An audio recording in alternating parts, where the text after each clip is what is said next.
62. Fighting Anger.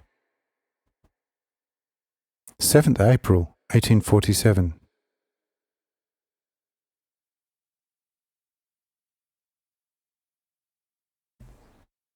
Since this anger devil is such a dangerous creature when he is in possession of human flesh, and it is often necessary to let children die bodily, and not infrequently to kill entire generations in the flesh, through plague and other devastating diseases, before it is still possible for this devil to completely draw the soul into his essence.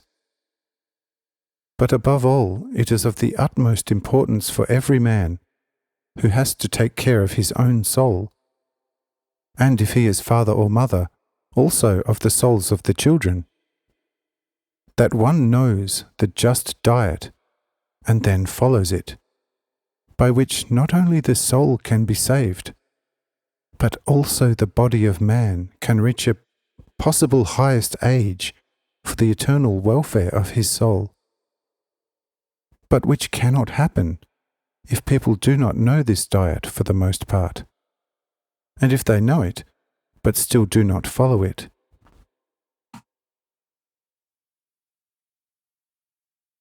How, then, must a man behave from his birth? Or how must he be kept in the beginning, so that in the maturity of his years he may observe that psychological and bodily dietary order by which alone it becomes possible for him to attain a quiet old age, and by that very old age to secure for his soul a true, firm continuance lasting for eternity? The child, if it is already apparent in the cradle that it is of a very sensitive nature, and can easily be irritated by all kinds of influences, should, as long as it has no memory, be nourished by such means as do not heat the blood, but only gently cool it down.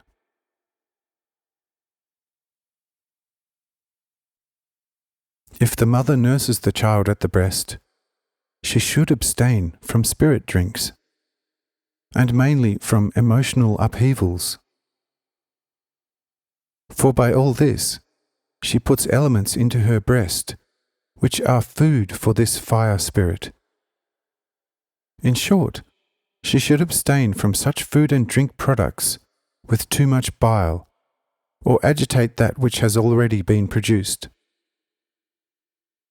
Legumes, especially beans, are not to be recommended to such a mother, but moderate meat broths, roasts of pure animal flesh, and pastries of wheat, rye, and white corn. Also water barley or rice is beneficial to such a mother when boiled in non-fat milk.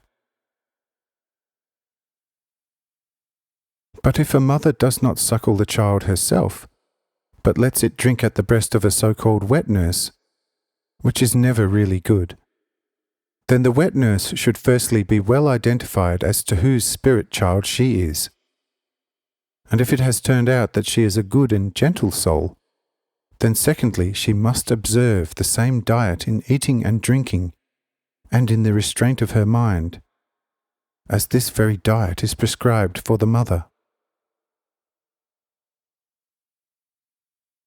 If the child nurses from the mother or the wet nurse, it should be weaned from the breast as soon as the first teeth appear, because the child's memory begins with the teeth. However, it would be best for such a child to be raised without a breast. Wheat bran boiled and mixed with some pure honey would be the best primal food for a hot-blooded child. However, barley water sweetened with a little honey or sugar can also be used. Boiled figs and boiled carob are just as good and sometimes even better. In some children, especially in later times, even a light lentil must would be a very noteworthy diet, if, as I said, they are already somewhat advanced in age. Animal milk is not to be recommended at first, because animals themselves are sometimes not completely healthy, and therefore cannot supply healthy milk, which is usually the case in winter. Sometimes, however, animals are already of full-blooded and of a violent temperament, whose milk would therefore be very bad for such a hot, full-blooded child. Only when children have become 1 to 2 years old, they can be served with light milk diluted with water. On the other hand, it will never hurt them to sometimes enjoy a cooked fruit must, because the fruit, especially good apples and finer pears, are very suitable to purify and tone down the blood. Meat can be given to such children only after they have changed their teeth.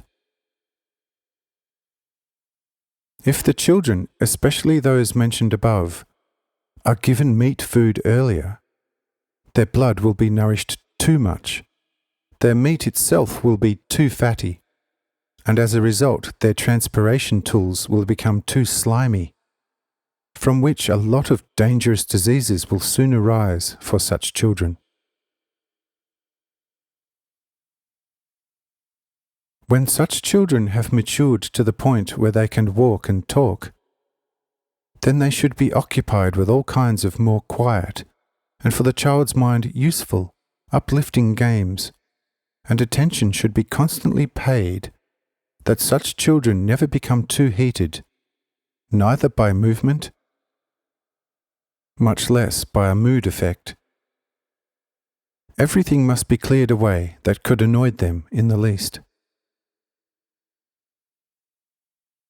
If, however, in spite of all the regulations, it is noticed that one or the other is not infrequently in a flare-up of temper, then a suitable punishment should never be neglected, which, however, should not be so quick with beatings, but much more effective and beneficial with a suitable fasting. For nothing cures anger better than hunger, and the hungry are least apt to revolution, whereas if they are full, they would be untrustworthy. It is very good for children, when they have to be punished for such causes, to be made to understand and to be told that the Heavenly Father did not send them bread because they were bad. But when they become completely good again and ask the Heavenly Father for bread, He will immediately give it to them again. In this way, such children will be made aware of God, and it will be even more deeply impressed on their young souls that they depend on God in everything, and that He is the most faithful retributor for all good and bad.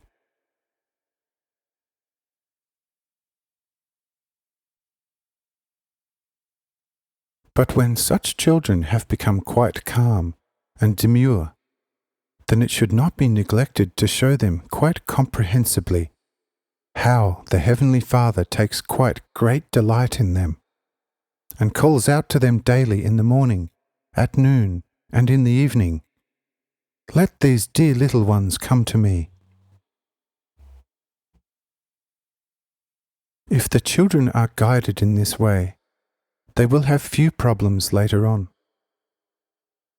But if they are not guided in this way, it will be somewhat more difficult to bring them onto the right path in later times.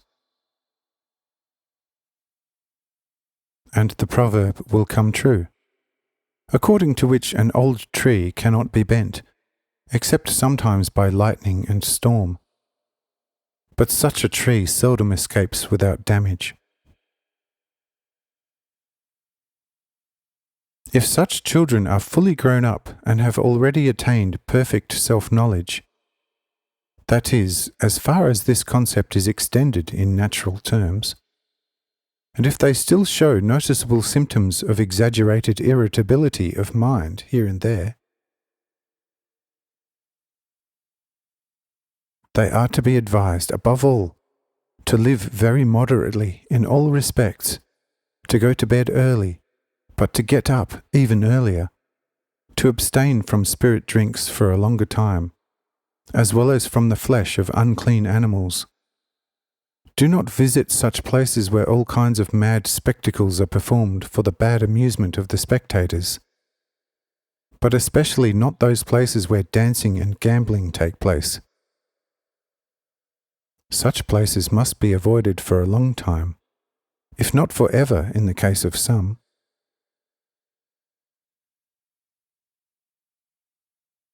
It is also very good for such people of both genders if they marry soon. For the heat of an effervescent head is much worse than that of a gentle man. In addition to this natural diet, such people should also pray quite often, and read spiritual books, or have them read to them if they cannot read themselves.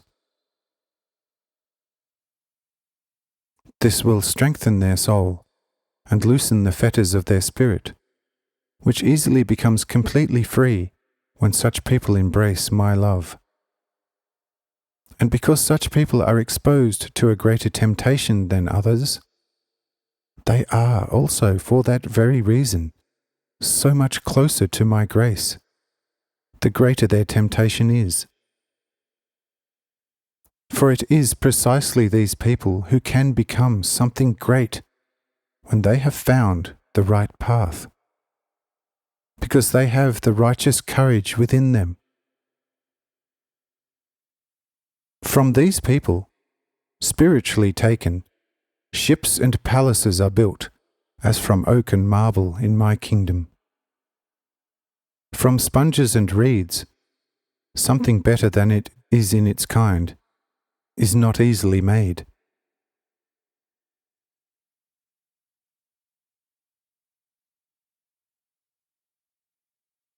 This diet was still necessary to add to this memorandum. And now that we have clearly presented it for the safe and most useful attention of every human being, let us move on to another memorandum next time.